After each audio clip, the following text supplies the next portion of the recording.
Guys, there's a calculator in the way. Can you move it? Oh, sorry about that. Hey, all right. Ooh, look at a squirrel. Ooh, I want to go get that squirrel. Hey, welcome back, everybody. We're going to finish up the week with cumulative frequency curves. And we'll start it off with just here's a little brief video that goes through the construction and how the different parts work. So sit back and relax and enjoy the show. And I'm going to go get this squirrel.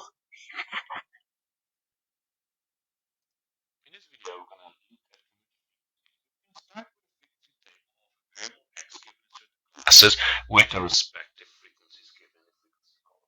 And of course, this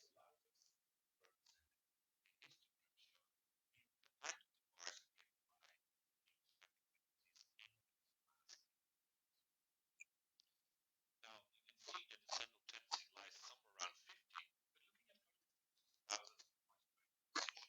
So to explore cumulative frequencies, we're going to add another column to this table, and the entries in the column are the frequencies added up that are before it. So 30, the second entry, is 3 plus 10. 31 is 3 plus 10 plus 18.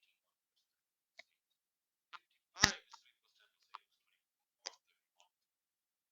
67 is 55 plus 12, and 70 is 67 plus 3, and 70 is a total of data points. Now we can plug this to the cumulative histogram, and those are the blue bars over here. I can see that it keeps on growing. Adding the bar before that to the bar that was the histogram before. So you can see how it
and of course, with the endpoints as well, at 20 and 80, we can now multiply this at the end.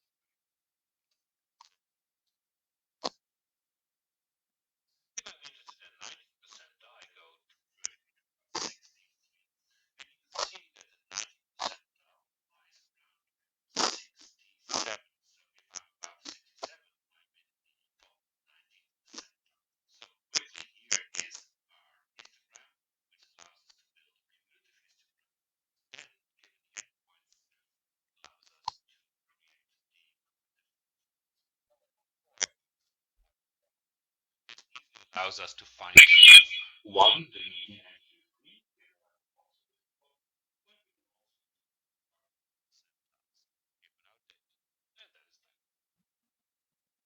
And we're back. So that was a good overview, and I thought the guy had a pretty cool accent, so I wanted to show that to you. But it's a good explanation about all the stuff that we've done so far. So here we've got a quick example. A mining company. This is pretty relevant. Pinal County's got some copper mines in it. You might have folks that work for the copper companies out there. A mining company is trying to decide whether a particular region would be a good location for their next copper mine.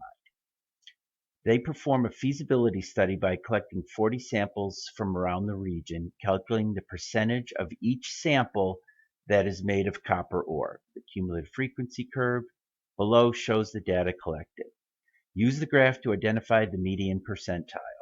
Well, we've got 40 samples, so the median is the same as the 50th percentile, which is the same as just cutting this in half. So we know our median value would be at 20, and we drop a line down, and that looks like it would be at about 44%. Each one of these boxes is an interval of 4. All right, 44% of the sample. Okay, so you got this sample of earth, okay, rocks, gravel.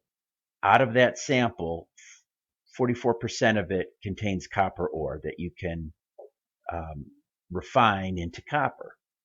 All right, use the graph to find the IQR. So we need the lower quartile and we need the upper quartile. So if 20 was halfway, cut that in half. 10 would be our lower quartile, and that looks to be about 28.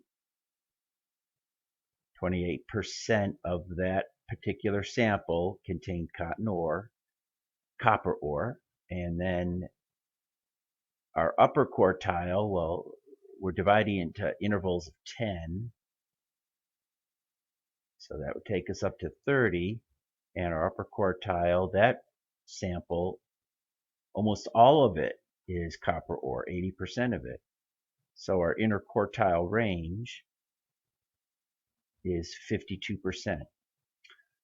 All right, next off, it asks us to use the graph to identify the percentage of samples containing more than 20% ore.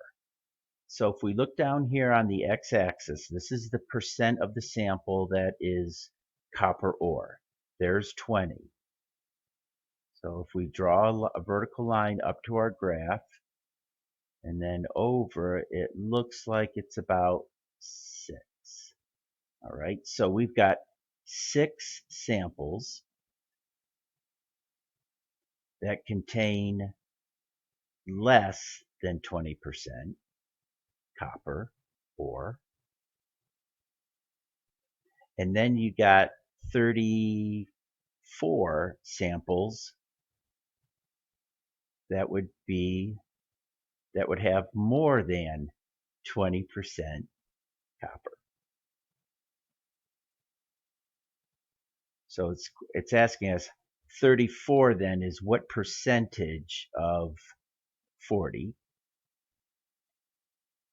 And let's do that on calc. And that gives us 85%.